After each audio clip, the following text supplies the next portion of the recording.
Shin splints, that dreaded, horrible, overuse, chronic inflammatory condition that so many of us suffer from, right through there.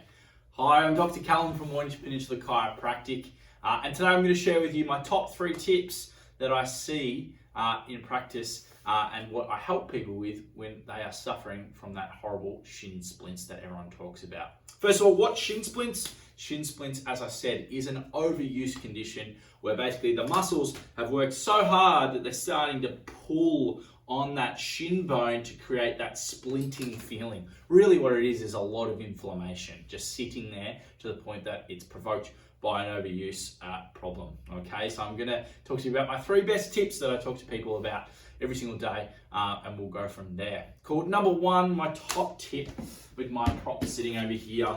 I use this one a lot, but it's really simple because it's inflammatory. Ice, we need to get the inflammation out.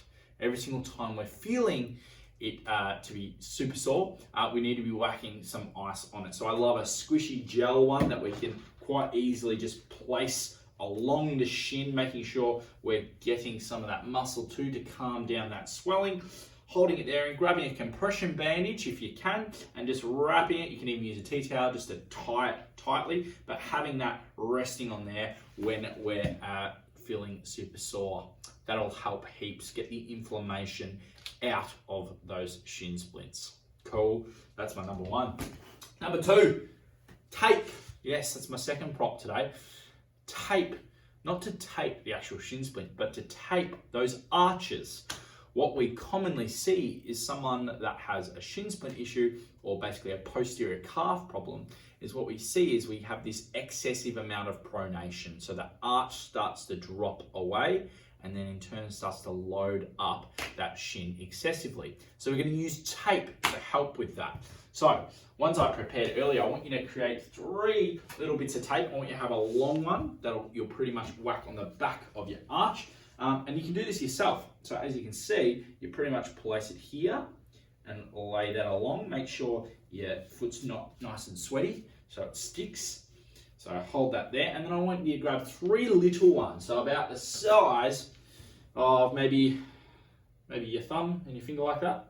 And what we're going to do, this is the important part, we're actually going to anchor. So what we're doing is we're popping that tape there and we're pulling up. And what are we doing there? We're creating a false arch, okay? We're actually allowing that arch to sit how it properly should. So you're gonna have 3 little pieces there. So one, sort of starting at the back of that heel, crossing over from that next one. Make sure we're lifting up, give that a really, really good yank through there. And that last one right through the front. And you can do this, I'm not gonna do it on my other leg for time purposes, but you can do this on both feet. And we sort of create that false arch that sits there, allowing us to take that load off that posterior muscle that is super, super tight and inflamed. Tape, get some tape. I love the brown tape, that's probably the best one, the rigid type of tape, over a stretchy one because you want it to really sort of yank and hold that arch.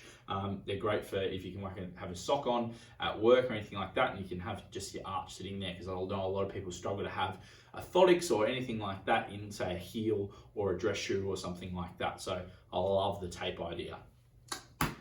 Number 3, exercise. Okay, so exercise to the point we need to be upping our calf raises, and I'll go through what a calf raise looks like there. The reason we need to be strengthening muscles is because there's an element of something's working too hard and another muscle isn't working enough. So we need to be upping our calf raises.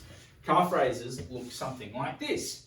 So pretty much you can have something to hold on to. What I want you to do is pretty much have your feet shoulder width apart, and we're going to drive through the ball of our foot. I want you to feel like it's almost going through the ball of your toe. So you're pushing up, rolling up. You'll hear a little click in my ankle, and roll back down. Rolling up and rolling back down. Now I'm going to turn around so you can see what I don't want you to do. Pretty much what you'll see is if I'm pushing and my feet start to swing out wide like that, that's not what we want to see. We want to see our feet go squarely up. So I'll show you the difference. So not a good calf raise, not great. Driving through, cool.